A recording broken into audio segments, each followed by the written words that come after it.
During the Troubles, the Ulster Volunteer Force was an extremely violent Loyalist paramilitary organization, which murdered over 500, mostly innocent people. Much like the Provisional IRA, the only paramilitary to have killed more. But months after the Provos declared a ceasefire in August 1994, the Loyalist UVF, UDA, and Red Hand Commando also declared theirs, marking a total cessation of military activity, a major advancement for the peace process. But a total cessation of military activity didn't mean the UVF would stand down as an organization, as inter-Loyalist violence continued in working-class Protestant communities in the aftermath of the 1998 peace agreement, as the UVF, UDA, and UVF Breakaway, LVF, engaged in a series of deadly feuds in the late 90s and early 2000s. Ultimately, only the UVF would survive whole, as the UDA's inner council collapsed and the LVF announced its disbandment in 2005. But that same year, the Secretary of State also announced the UVF ceasefire was no longer recognized by the British government, and with the IRA also decommissioning their arsenal in 2005, all eyes were on the Blacknecks. As of 12 midnight, Tuesday the 3rd of May 2007, the Ulster Volunteer Force and the Red Hand Commando will assume a non-military, civilianised role. On May 3, 2007, UVF founder Gusty Spence announced the group had put its weapons beyond use and would cease to exist as a paramilitary organization at midnight. But midnight came and went, and the UVF, along with its guns, stayed put. Since its so-called 1994 ceasefire, the UVF had murdered 28 people, all Protestants, and it was becoming clear as day that they were now solely operating as a criminal organization, involved in extortion and drug-related crimes. And while people in places like the Shankill at one time needed the UVF to feel safe, it was now apparent that for many, the opposite was true. On June 27, 2009, the UVF held another press conference, during which West Belfast Battalion Commander Harry Stockman read out a statement on behalf of the group. In this statement, Stockman confirmed that UVF guns and explosives had been destroyed in front of witnesses from the Independent Monitoring Commission, a government-supported group established to monitor paramilitaries and decommissioning. But while the 2009 UVF decommissioning statement was a significant boost to Northern Ireland's power-sharing settlement, it was also a far cry from the truth. Just like their 1994 ceasefire and 2007 declaration by Gusty Spence. Because while they had long since stopped targeting Republicans, the UVF remained a dominant paramilitary force in Loyalist communities throughout Northern Ireland, and no place was this more true than West Belfast Shankill Road, where the UVF's command had gone unquestioned for decades.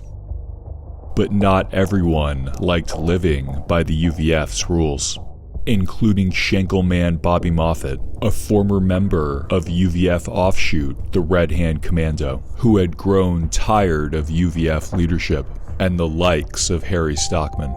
In 2010, Bobby Moffett was 43 years old.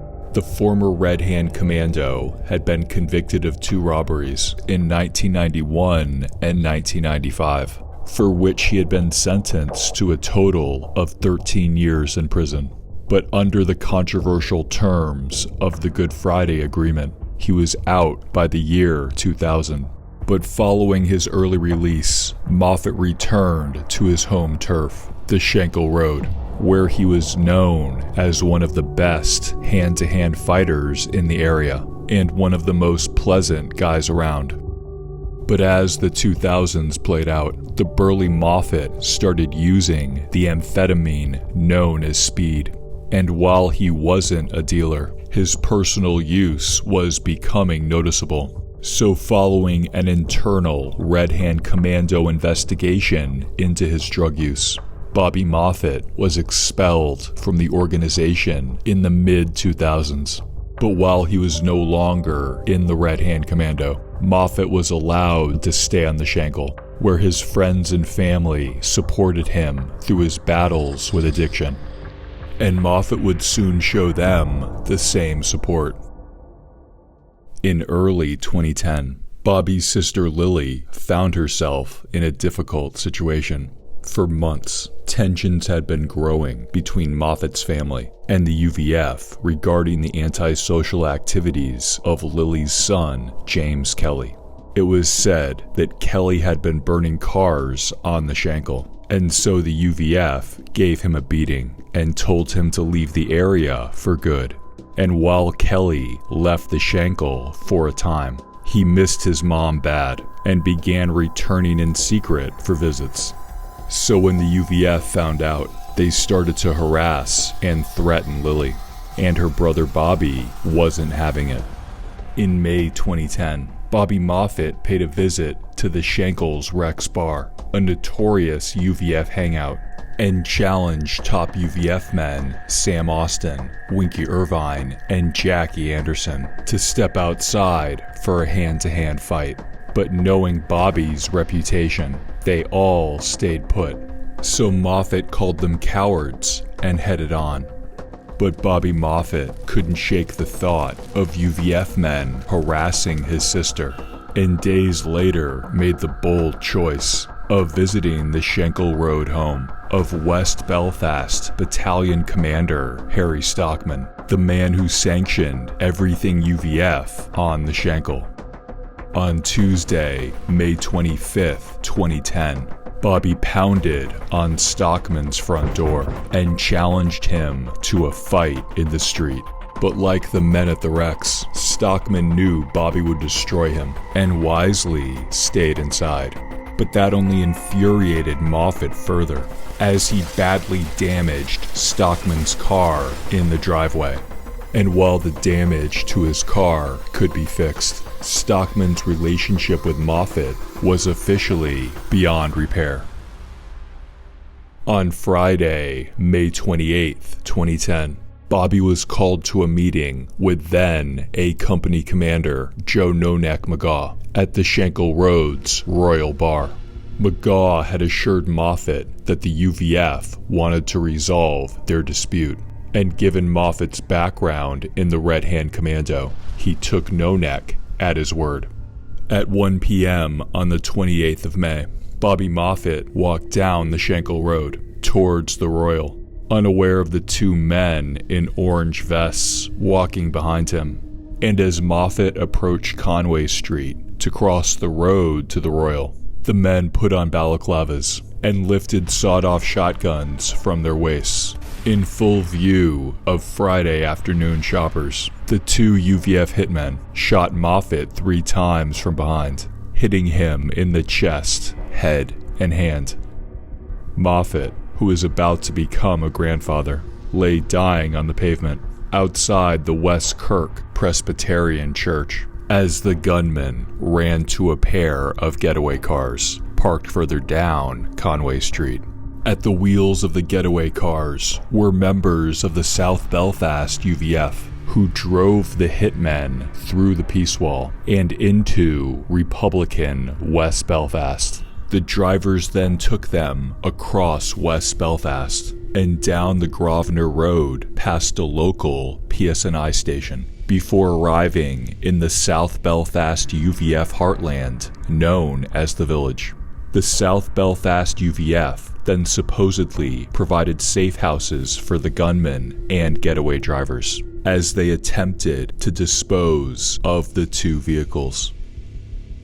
Moffett would later pass away in hospital, making the 43-year-old father of 6 the UVF's 29th victim since their 1994 ceasefire. In the coming days, police recovered both getaway cars, and 31 properties were searched, with over a dozen arrests made, including Harry Stockman. But after questioning, all were released without charge. One of those arrested and released was 31-year-old Andy Hard to Kill Aiken. The South Belfast native had grown up in the village, where he was rumored to first have been a member of the UDA. However, Aiken would later switch allegiances and join the UVF, where he took part in a failed plot to shoot dead Sandy Row UDA man Curtis Moorhead around the year 2000. Aiken would be arrested for the attempted murder of Moorhead and jailed for 4 years for possessing the shotgun used. Upon his release, Aiken left the village and moved to the Shankill Road, where he joined UVF A Company and quickly became one of the organization's 2 main gunmen, allegedly alongside his pal Norman McAdam. After the shooting, it is believed Aiken used his contacts in the village to arrange the getaway cars used in Moffett's murder in a highly coordinated hit by the West Belfast and South Belfast UVF, meant to send a message to anyone else thinking of flouting UVF authority.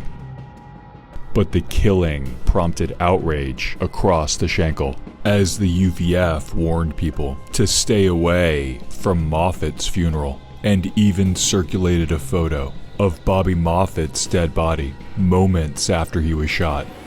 But the Shankill sent a defiant message back, as 1,000 mourners lined the Shankill Road for the funeral of Bobby Moffett. Businesses pulled their shutters down as a mark of respect, as Moffett's coffin was carried along the Shankill Road, pausing for a minute's silence beside the floral tributes and football scarves adorning the area where Moffett was shot, exactly 1 week to the hour of the murder. The presence of people, as far as the eye could see, was a clear message that the community stood with Bobby, and were fed up with men like Harry Stockman, who was about to have his own extremely close brush with death. 1 year later, on the afternoon of April 20th, 2011, 51-year-old Harry Stockman was shopping at the Tesco supermarket off the Shankill Road. That's when, by sheer luck, he was spotted by David D. Medine, one of Bobby Moffett's closest friends. Medine, who blamed Stockman for Bobby's murder, cracked upon seeing him and grabbed a kitchen knife from a nearby shelf. D. Medine then confronted Stockman in the fruit and vegetable aisle and stabbed him 12 times in the stomach before leaving the store. Within minutes of the attack, the bare-chested Medine was arrested on nearby Twaddell Avenue, carrying his t-shirt and a blood-stained knife. D. Medine was taken to jail, while Harry Stockman was taken to hospital to undergo emergency surgery for damage to his kidney, colon, and bowels. And while Stockman would miraculously survive, D. Medine would ultimately plead guilty to attempted manslaughter and be handed a 10-year sentence.